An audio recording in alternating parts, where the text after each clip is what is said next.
The Department of Public Works and Highways pledges to cut construction material costs and curb opportunities for corruption.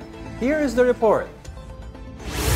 Amid mounting allegations of anomalies within the Department of Public Works and Highways, Secretary Vince Dizon continues to roll out sweeping reforms to clean up the agency. The newest move targets cost-cutting through correcting bloated material prices across new projects. The DPWH discovered that actual market prices of key construction materials were marked up by double or more. For example, asphalt in the Mimaropa region reportedly cost the DPWH more than 23,000 pesos per metric ton.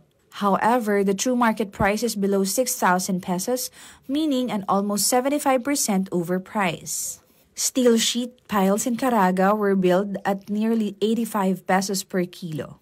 The real market price is only around 36 pesos. This is about 57% overpriced.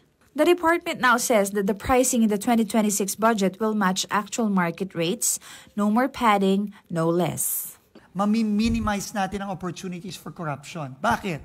Kasi dati dahil overpriced, madaling mangurakot. Overpriced. Pero pag binigay mo, alam mong hindi naman yun ang presyo eh.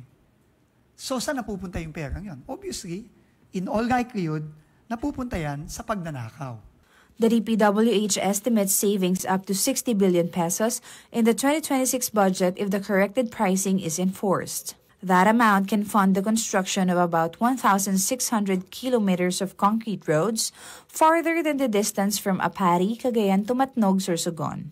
It can pave 1,000 kilometers of roads to remove potholes and improve travel in many communities. After cutting material costs, the department plans to follow with adjustments to prices for architectural finishes such as paint and roofing. Ngayon, mag-a-adjust na lang yan to market levels. No, future DPWH secretaries, hindi na nila mababago yan. Unang-una siguro, mahiya naman sila kung baguhin nila yan. At ibalik nila ulit dun sa plus 70%, plus 50%, plus 30%. If the private sector can build a road at those prices, why cannot government do the same? Walang rason kung bakit hindi. Dizon assured that cost-cutting will not compromise project quality. President Bongbong Marcos has likewise instructed the department to pursue reforms without sacrificing infrastructure integrity.